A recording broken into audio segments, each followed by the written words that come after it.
Welcome. So when I started at the school, it was the late 90s, and I heard about this.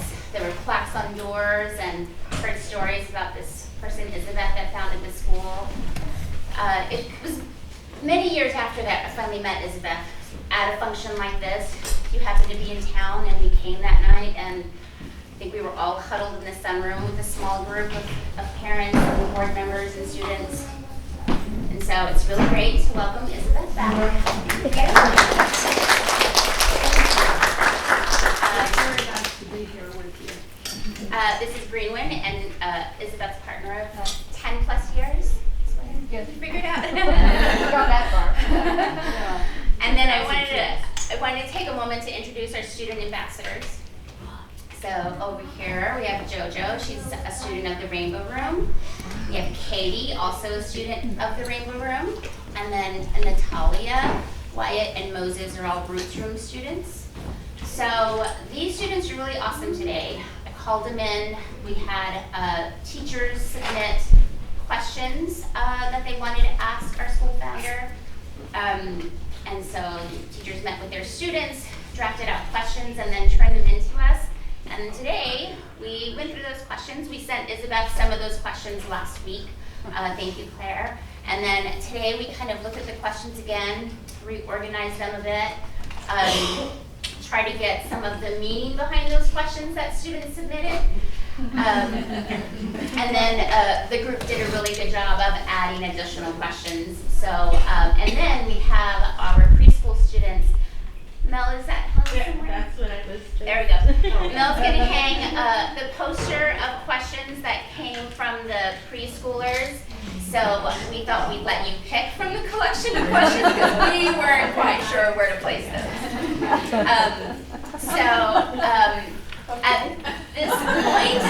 At this point, I'm going to turn it over to the group, our student ambassadors, so that they can start asking some questions. Okay. Thank you. Question number 1 is from the Dream Room. What was the neighborhood and Santonio like when the school started? And I wear hearing aids. I want to make sure I heard the first part of that question. What was the neighborhood and San Antonio? Oh. Okay. The neighborhood was a neighborhood. There was no school here. Nor were there the places that are here now on the corners. And the place wasn't even here. I think it was El Rancho for a while, later, but much later on. And San Antonio. Well, San Antonio, population-wise, was smaller. Still a big city, but quite a lot smaller than today. Multicultural. Some of us connected to the school over the course of time. Founded an organization that ran for a while that was called Center for Peace Through Culture. And we, in combination with Incarnate Word and several other groups, founded a peace fair that happened for a few years. And at that time, Incarnate Word had a master's degree in peace studies.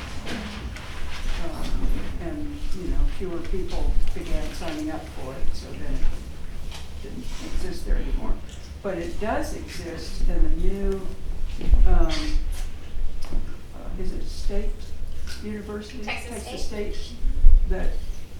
And the woman who was head of that was honored as a peacekeeper at the same time you all were. And they do have peace studies available and a master's degree.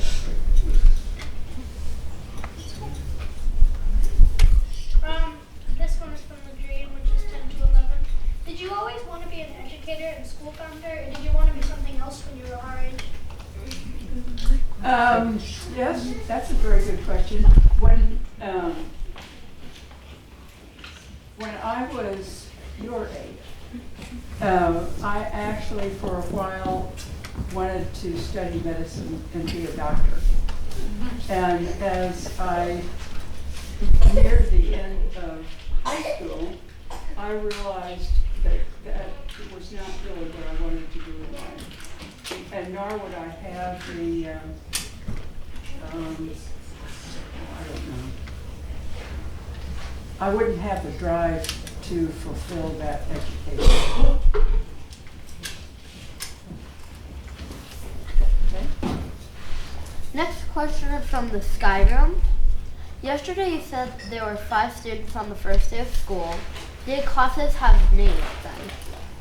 The classes did not have names. It was, preschool, kindergarten, first grade, second grade.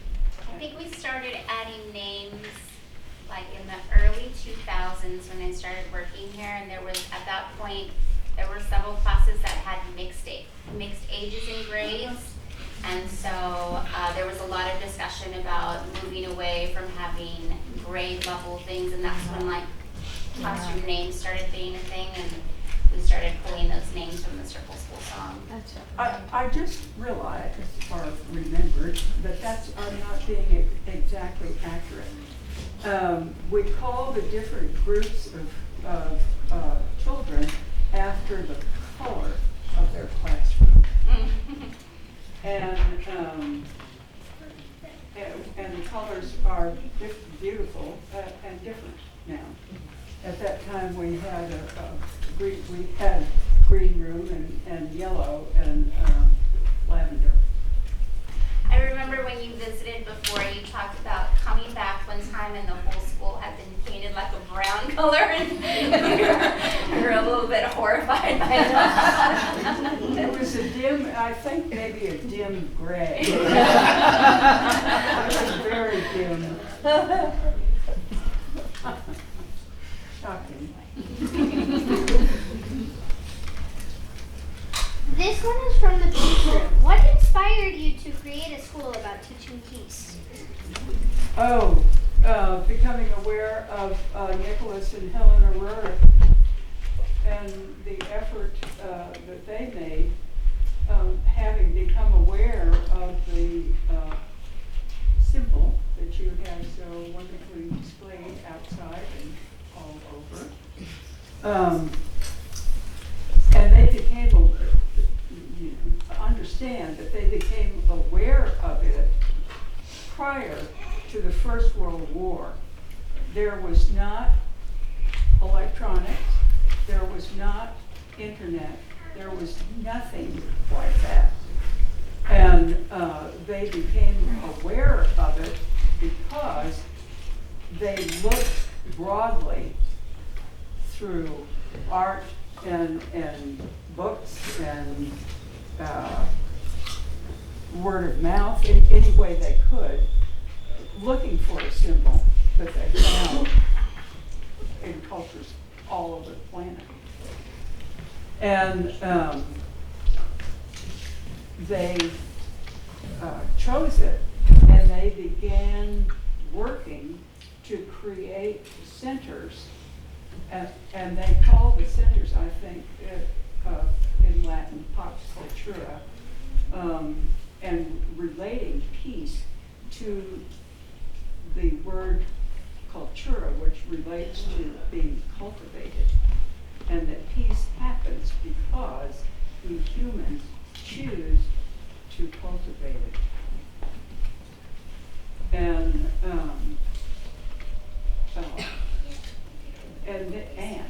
before the First World War got going, there were several other groups oriented towards peace in Europe. And people working hard to keep war from breaking out. It did very well. From the song room. How old were you when the school opened? Well, it opened in '65. I was born in '40, so I was 25. That's when I started working at the school. Sounds pretty fun. That's kind of an age, don't you think, that's old enough and not too young? Unexperienced enough to not know you're doing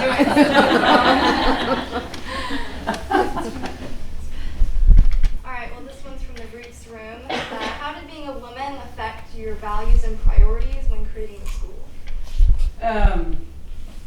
I found that a very thought-provoking and interesting, particularly interesting question. And I think it had to do with my personal values and being oriented towards children and caring about children, not liking everything that was involved in my own schooling and wanting, well, I had read Somerville. I don't know whether any of you are familiar with that, but that was a very, very different approach to education than I had. And I knew that I wanted to, if I could, do something different, find something different. And there again, the Roricks, in giving interpretation to the three circles on a white back red or magenta on a white background and in a enclosed magenta circle, they interpreted that as the three circles representing art, science, and spirituality, and those being the ways in which, as human beings, we try to understand life and our being here. And ways of communicating with each other, regardless of language, sometimes. And finding places of unity, and therefore a place to hook onto and work together. And the enclosing, in a few minutes, maybe it'll come back to me a little bit more in terms of how they, what the circle, how they interpreted it.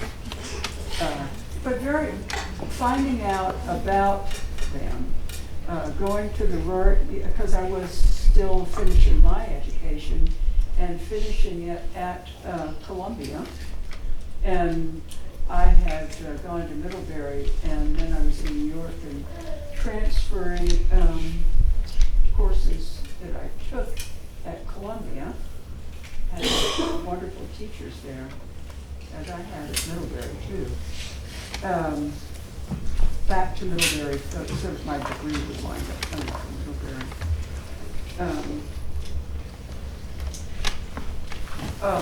But anyway, the Rorick Museum is located in New York City, and I heard about Rorick and was able to go to the Rorick Museum and visited often and be inspired by his paintings and by things she had written and he had written. Very much the roots of the school are connected to them and to their creativity.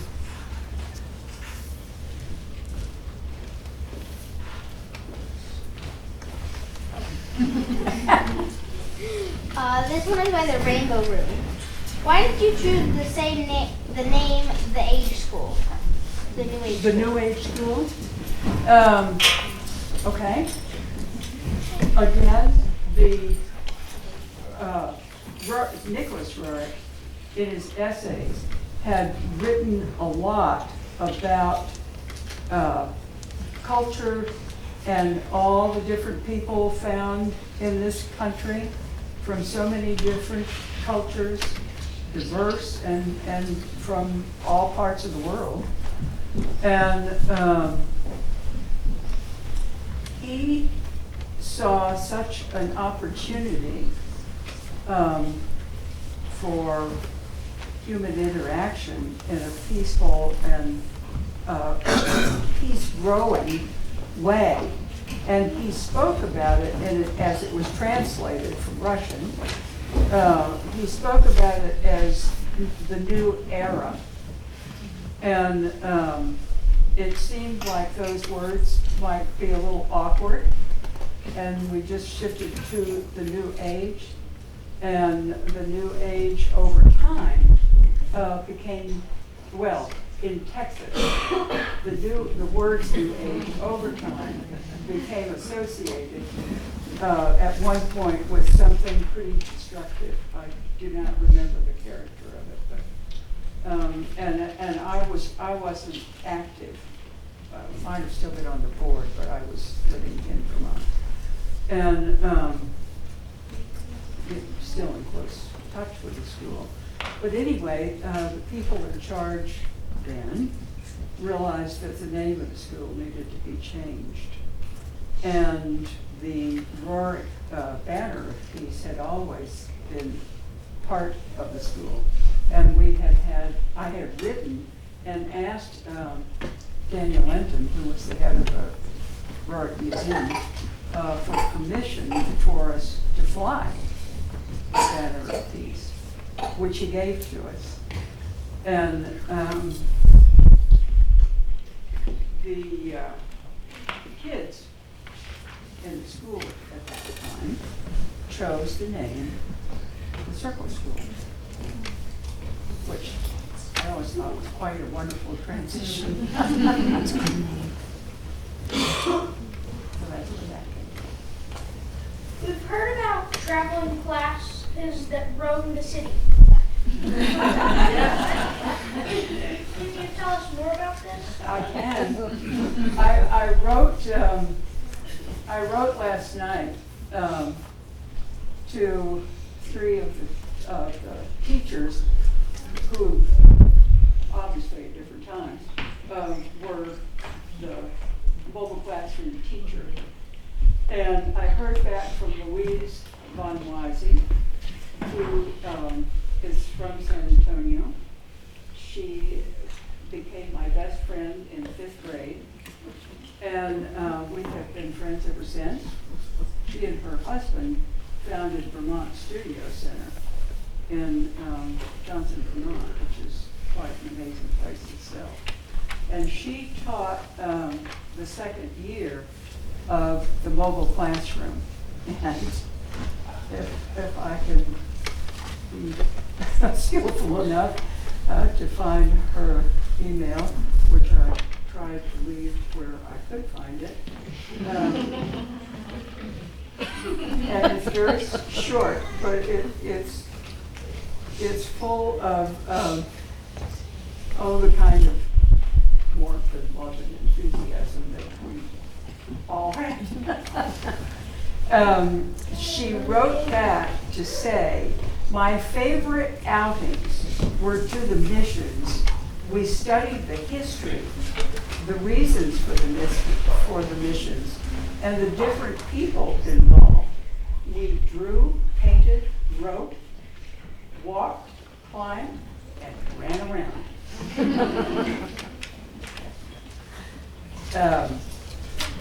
And as the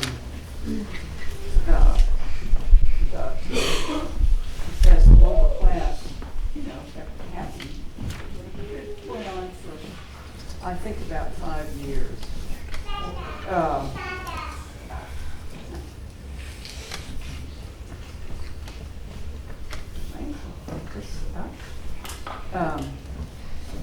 And I've got, this was Larry Shotland, who was the last teacher of the mobile class. And he sent 4 photographs. And from the further afield trip, which that year, and actually for probably 4 out of the 5 years, was to New Mexico. And a couple of the photographs are of kids in the mobile classroom at Acoma Pueblo, And Acoma Pueblo is quite a wonderful pueblo to go visit, to get to New Mexico. And it's more in a little bit more, well, south of Albuquerque anyway, a little bit more in the southern part of the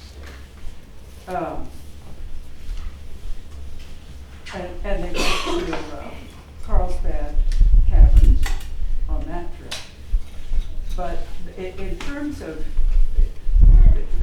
part of the concept of it was to use the city at large as a learning place and to learn about its history, its diversity of cultures, languages, people, and just really to come to know the city and embrace it as one's home fully. I'm going to try to word a question, and maybe the teachers can help me say it in a different way. But I think I've been at the school a long time where I think there's often this desire from parents wanting a model like that, and then there's like this nervousness about when students transition out of the school. Are they going to know what they need to know? Will they be in line with their peers when what was, like you said, it lasted for 5 years. Like, was there any of that behind it? Yeah. Well, in terms of using the city at large as a learning place, writing, math, everything was involved in what the kids did. It's just that it might grow organically out of their experience of a specific mission.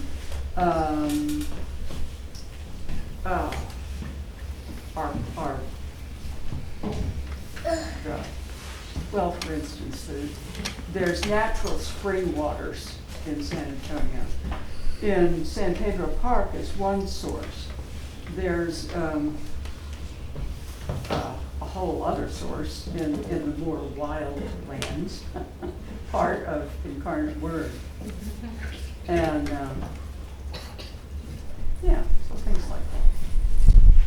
But very definitely this, anything that they would be learning in 6th, 7th, 8th grade needed to be included, and was.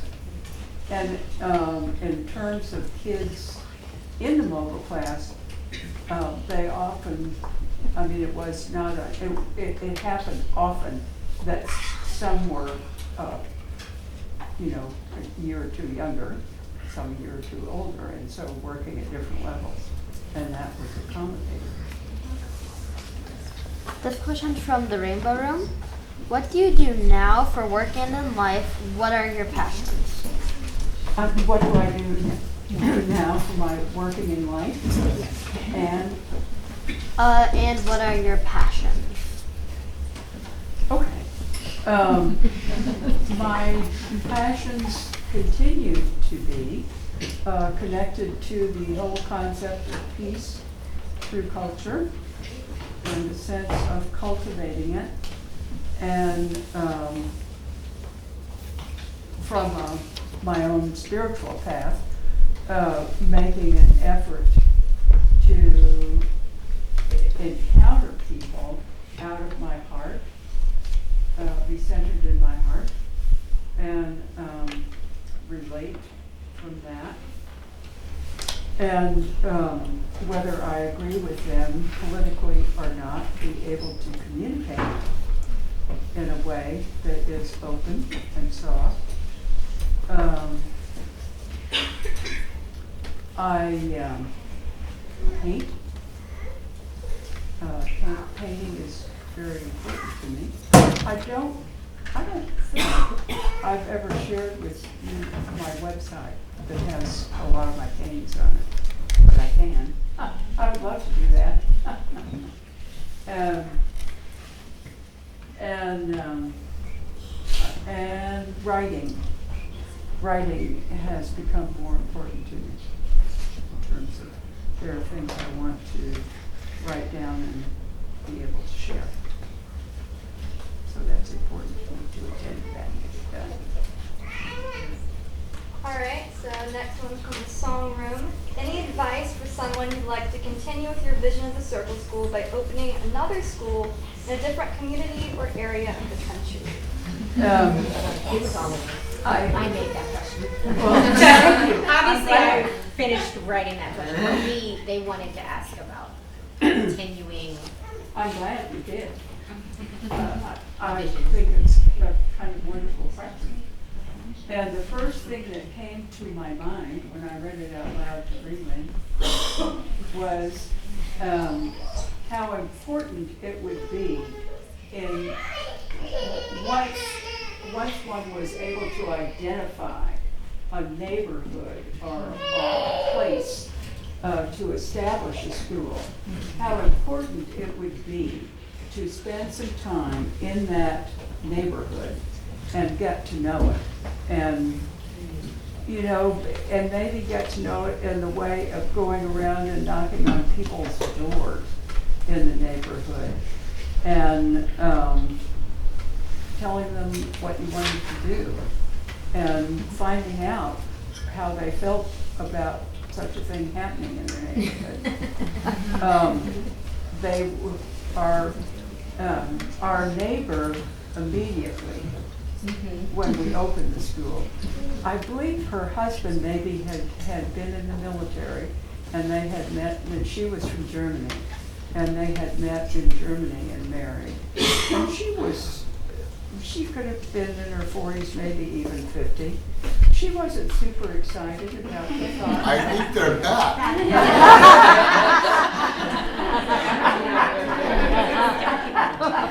We have a history of those particular neighbors not being excited about us.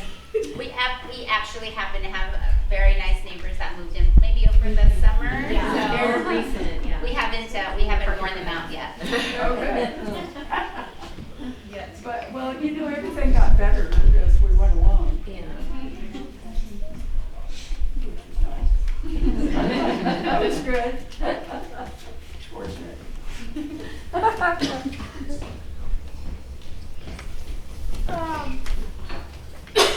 This is from the original. What did you do after you left school? Oh, after I left the school, my friend that I've mentioned, Louise von Wisey, and her husband, John Gregg, were at the very beginning, or not beginning, well, early stages, I think it had been going three years maybe, of founding Vermont Studio Center. And they knew that I was not working in the school directly anymore, still on the board, and you know, would come by and visit. And called me and asked if I wanted to come there and be on staff and do something there with children. And I said, I'll be right there. And I had gone to Middlebury, so I'd gone to three and a half years of college in Vermont, and I liked Vermont quite a lot. So anyway, I packed up and went there. And what I was involved in there with children was an art program on the weekends. Oh, well, on Saturday. Visual art. And I think we did begin to add on volunteer if kids wanted to, anything that they wanted to add to their drawing in the way of words. And the kids were young. 4, 5, 6, 7. You were in Vermont for a very long time, right? Yes. Yes. Very long time. And I was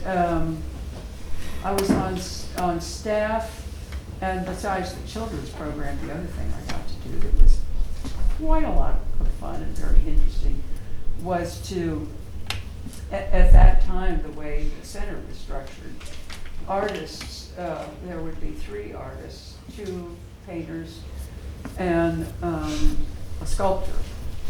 And they would be there for a month.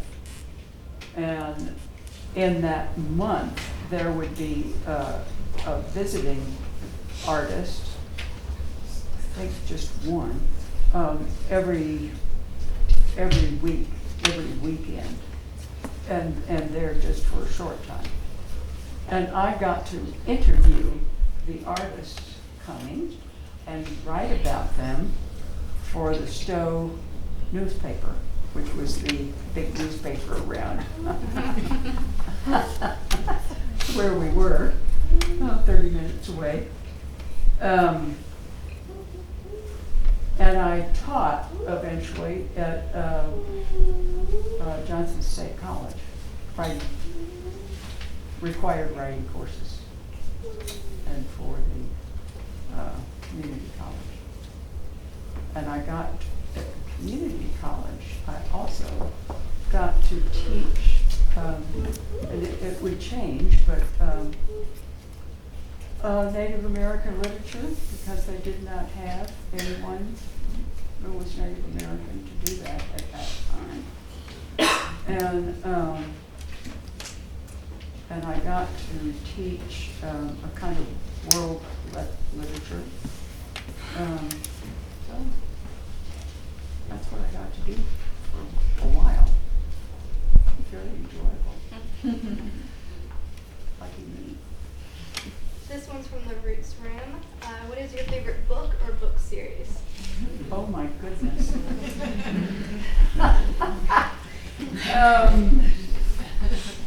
I don't know if you know this, but my friends actually at Vermont Studio Center a very long time ago, when electronics were available, but anyway, I had to have an email address, maybe for the first time in my life, and they had begun calling me Hazabook, because they were there as participants, and so there for a month or sometimes longer. And I kept wanting to know if they needed books and bringing them books to look at and read. And I do love books quite a lot. And boy,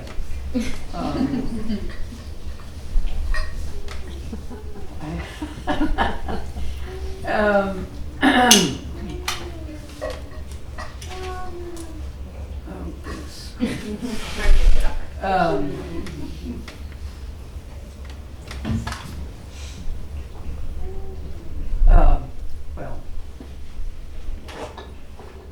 I just brought this little book that is one that has been important to me, and it still is ongoing. I keep going, I've never read it from beginning to end, really, all the way through. Well, yes, I have. But I keep going back to it and reading things in it again. And it's Shantideva. And some folks took it upon themselves and wrote a version for kids. And it's in the library, soon to be. So in terms of thinking of one book, that comes to mind. And there's a lot of others.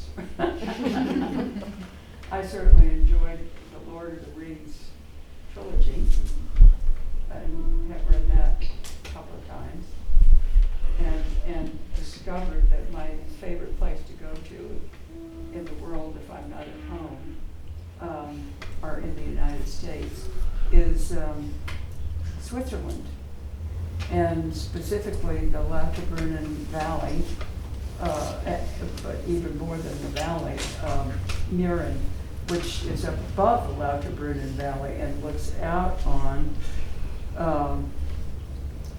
the Eiger Monk and Jungfrau, those three. I guess it's sometimes just called the Jungfrau. But anyway, three mountains that are together, and in the Swiss imagination, Eiger is the ogre chasing the young woman, and the monk is protecting her from him. And found out just a few years ago that the fellow Tolkien, who wrote The Lord of the Rings, the trilogy, used to go there and hike as a young fellow, and it became part of his imagination. So it's kind of connected. What's your favorite morning circle story? Oh my goodness. Well, I don't, when the book, and actually this is a favorite book, when the book, Star Baby, came out, and, as a children's book, it became our beginning place morning circle stories. I don't know whether it's still part of your morning circle or not. And I've always been very fond of it. I'm also very fond of Who Speaks for Wolves. Or Miss Ash is telling Yeah. us me. Yes. I set out as a volunteer to teach, or just not teach, but say a story at the Waldorf School in Santa Fe for an event that they were having, and I told that story, and was very happy for the opportunity to tell it. And I had children who came up to me afterwards and said that was the best story. I was very glad for their enjoyment of it. What's the biggest change you've seen or experienced in your life? Oh, wow.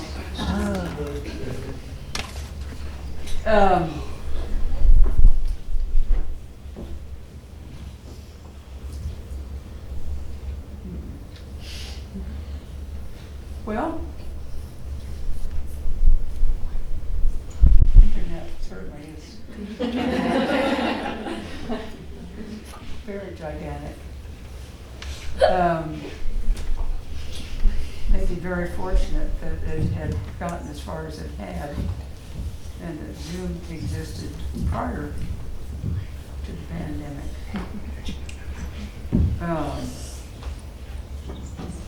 And it is very wonderful in the way in which it can allow people from all over everywhere to instantly communicate and connect with each other.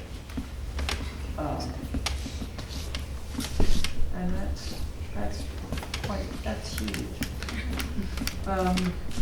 And along with it, as someone who likes to communicate to a friend in Switzerland now and then who speaks wonderful English, does not read it so terribly well, Google Translate.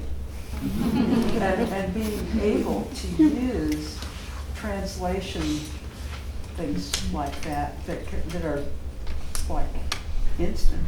I mean, as long as they take as long as it takes you to write an email.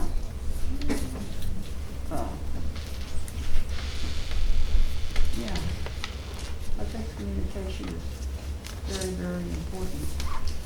And it is in itself, I don't know, maybe always an element there, potentially a spiritual communication language. How do you feel when you visit the school and see how it has grown? Oh my goodness. I cannot tell you how happy I feel and how wonderful in this trip, especially, it has been to spend time with you all, to be here yesterday afternoon and be here with you this evening. Very wonderful. Very, very, very wonderful. I was telling Isabeth that we had a former teacher that had visited over the time that I had been at the school. I had never worked with her. Her name's Mary Lou, and she would bring like oatmeal containers and yogurt containers, all of these things that we could use for art. And I'd never met her, and I was like, oh, thank you very much. And then she kept bringing them more and more. And I was like, oh my God, I don't know what to do with all of these yogurt containers. But she was very nice to come. It was very nice to see her today because I hadn't seen her in a long time. And she brought some photos. I'll put those out on my desk for everyone to see. But it was nice to see like some of the classroom spaces and how they've been transformed. But I've always been grateful for this building and this space, like this physical space. I think having this little part of San Antonio has been really nice to allow us to build a school and continue to or do anything without that. A lot of things would be a lot harder. So that's always been really special to us. It's very nice that you were able to gift that to many generations of students. Well, and my parents made the building available and the property. They bought it, and my father saw to it that it paid for its being rehabbed to be appropriate for being licensed for childcare, which was our starting place in licensing. And yeah, I do want to share this with you. A part of the way I became wanting to start the school is I had read Somerville, but I had also found my own spiritual teacher and begun studying spiritual things with him, different cultures, and had learned about the Roriks and been to the Rorik Museum. And I was finishing, finally, my own college education and getting my degree. And I asked him if I could talk to him because I was finishing, and I wanted to speak with him about, what I would want to do next with my life. And he had to be in New York City. He lived out of Staten Island. He had to be in New York City and had two big things that he had to do there, one right after the other, but he had a few minutes in between, and he had me meet him, and it seems to me we were sort of standing on a street corner that was not too busy, and I told him, what I was looking for is some guidance about what to do next in life since I was finishing college. He said to me, "What is your dream?" I said to him, I didn't know if I had a dream, but I had read Somerville, and I had not appreciated some of the aspects of my own education, and I had thought about starting a school and maybe just starting with a high school. And he said, start with young children and start with a school that can give parents who are working a place to send their children so that they can be educated and also cared for through the day while parents are at work. That's, I said okay. Of course, that you did. Oh, yeah. So now it's time for some preschool questions. I'm going to read all the lists to you, and then you can see if there's one that really speaks to you. Yes. What came first, the chicken or the egg? How do snakes smell with their tongues? The sunroom got a snake today from Region 20. How do you make a wall? Do you like snakes? Because we have one. Do you like dogs? And then the preschool classes have daily questions on their door when they arrive. So this is some of their daily questions. Are you wearing stripes? And what is your favorite dinosaur? I am wearing stripes. I'm actually very fond of stripes. A few shirts like this. And I've, you know, my parents moved here when I was about 4 years old, and we hadn't been in this house very long, and it was over by what became Jefferson High School. But at that time, there were not very many houses. Houses were still being built. And so there was a lot of wild. And I was 4 years old.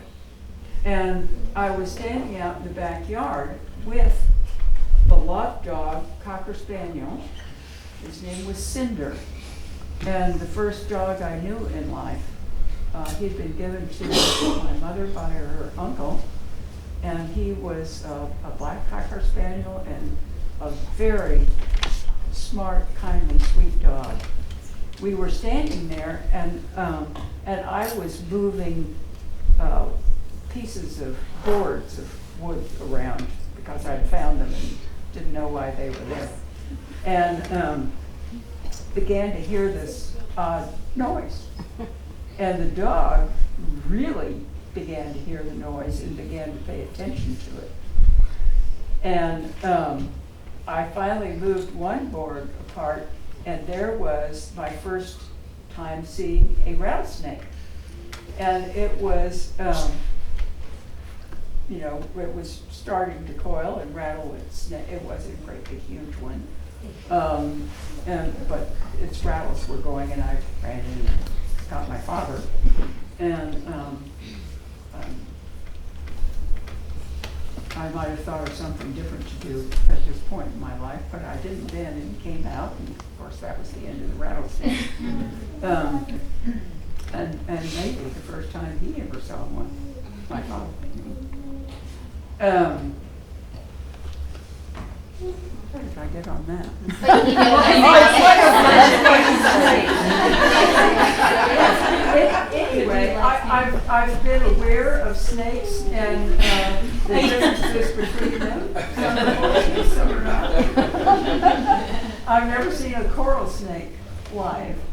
They're very poisonous, and you want to learn how the stripes of color go, and be very, don't get near them. Okay. But yeah, I think snakes are part of nature. It's fine for them to be here. I hope they think it's fine for me to be here.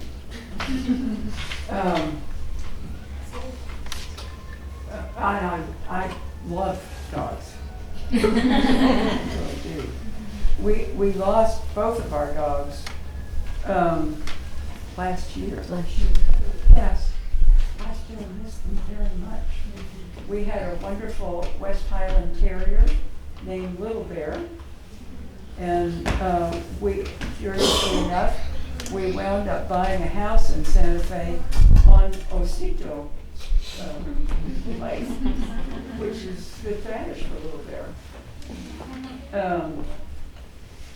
And he was He was wonderful talking. And we had cocoa, and it took me a long time to realize that we had not rescued Coco from the street. She had chose us and run away from her home.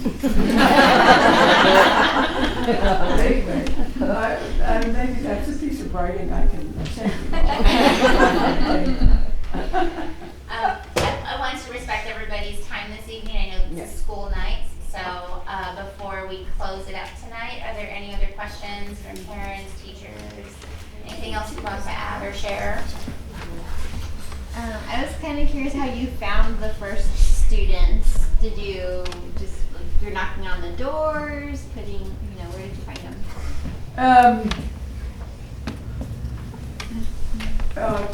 Two ways. We did, maybe in the newspaper, post something about the school opening and telling about the school. And I had been teaching sort of a year before that, before starting to work just on getting school started. And I can't remember the name of the church, but anyway, in their first preschool and kindergarten, I had been one of the two women hired to help get that going and had taught in it. And there was a family connected to it. Actually, she was maybe co-founder of the school. And her two children came in the first year. And they were just a year or two of being too old to even come. But anyway, they were here, and I think we got 3 others from posting. And it, it began and it grew.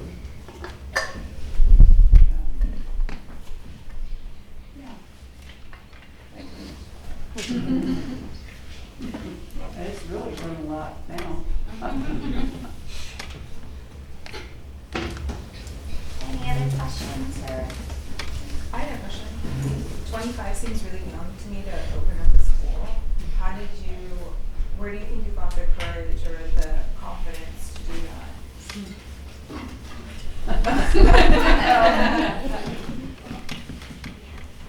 that? Well, 2 sources. My parents were supportive, and Ralph Houston, my teacher, was very supportive.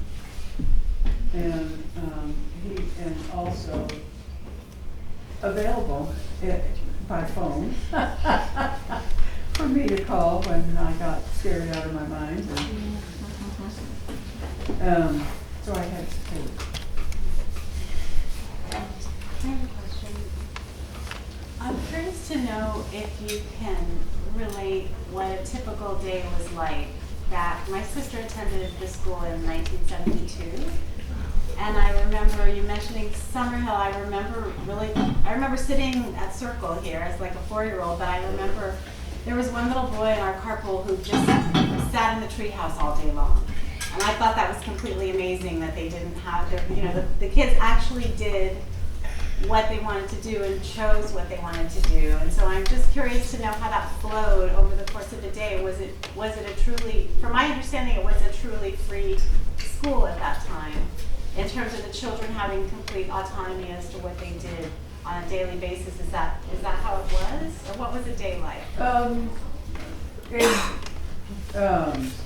Do you remember who was in charge of the school, or? I don't. I just know that was the year. It was 72. I'm thinking.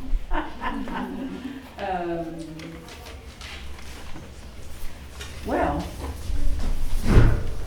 I think that was But 72, I think that might have been me. And I remember, for example, they spent a good portion of one of their units or whatever, just there was a beehive down in the tree, so they studied all about the beehive, and just very much kind of flowing with what was actually happening and responding to the environment is what my impression of it was. Well, that was part of it. In terms of responding, yes, to nature immediately all around us, and wonderful that this park still exists. I'm so glad about that, because it's always been very handy for us in terms of the school.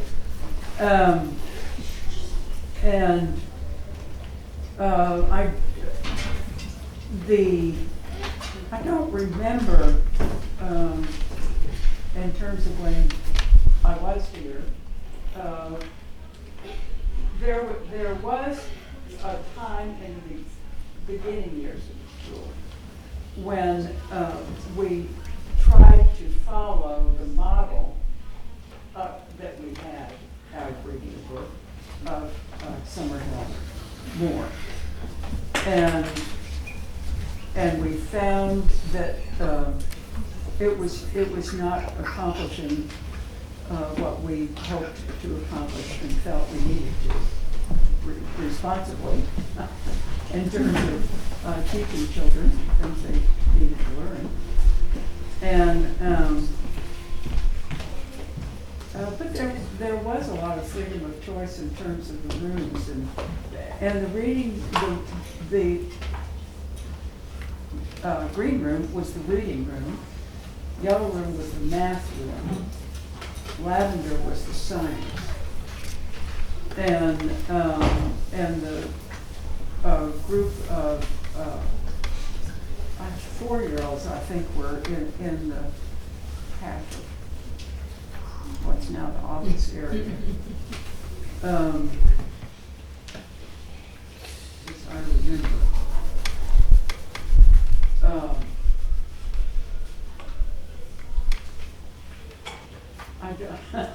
I don't know who would have been in the treehouse.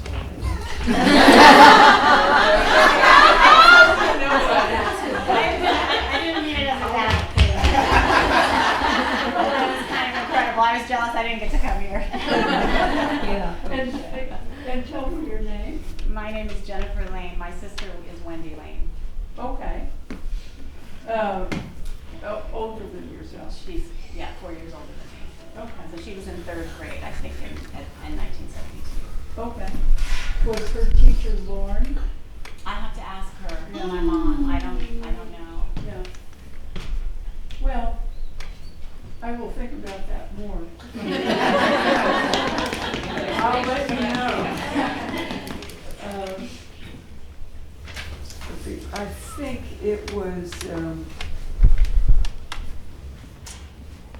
later that I left the school,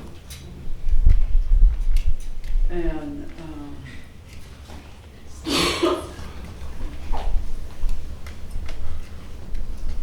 yeah, I was definitely serious. Oh my. Yeah. Okay.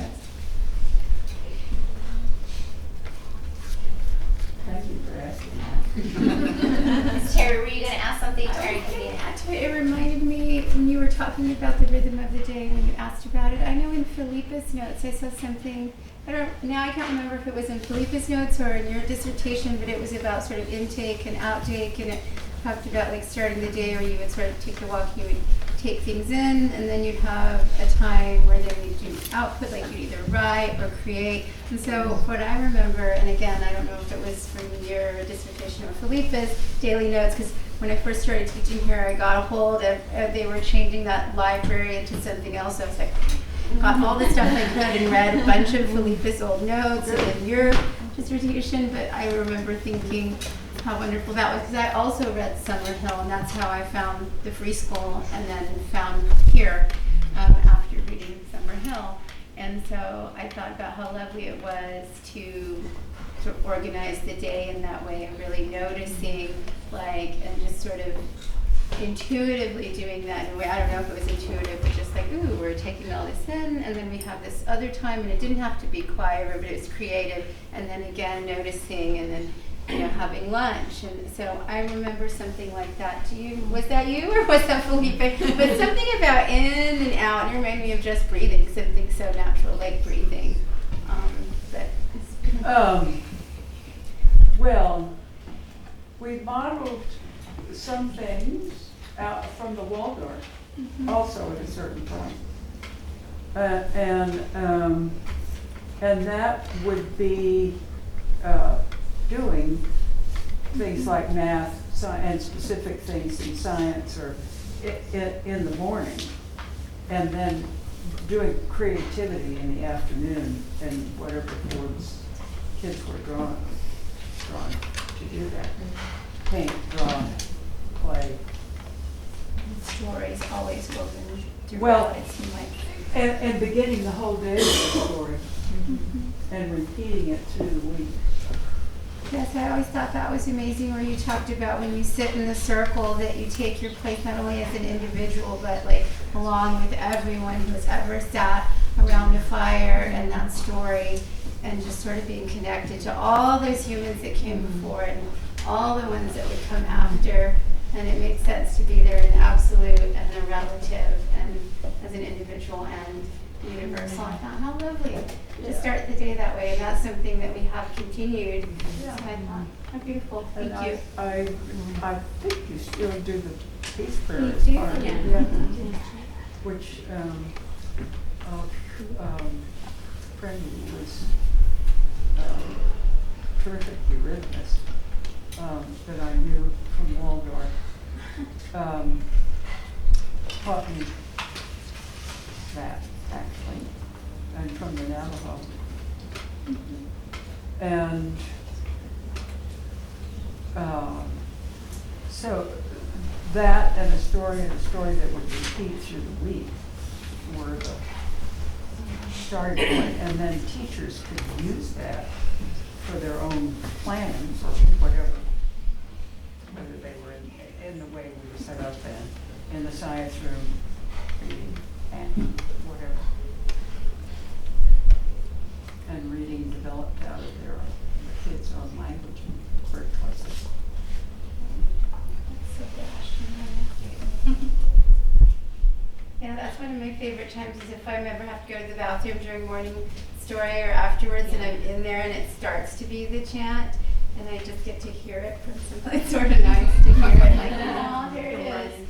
I know my daughter left here, I shouldn't hear for a long time. She said that was one of the things she missed the most. She tried to tell others about it. They were like, you did what? You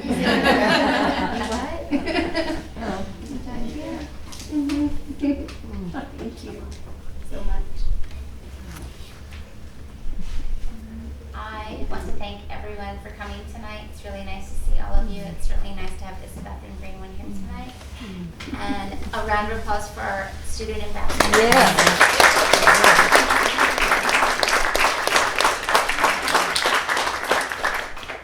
Please feel free to stick around, eat up food, clean up, put the chairs away, all the things that are new co-op hours. Thank you so much. Have a great night, everybody. Thank you. Thank you all very, very much.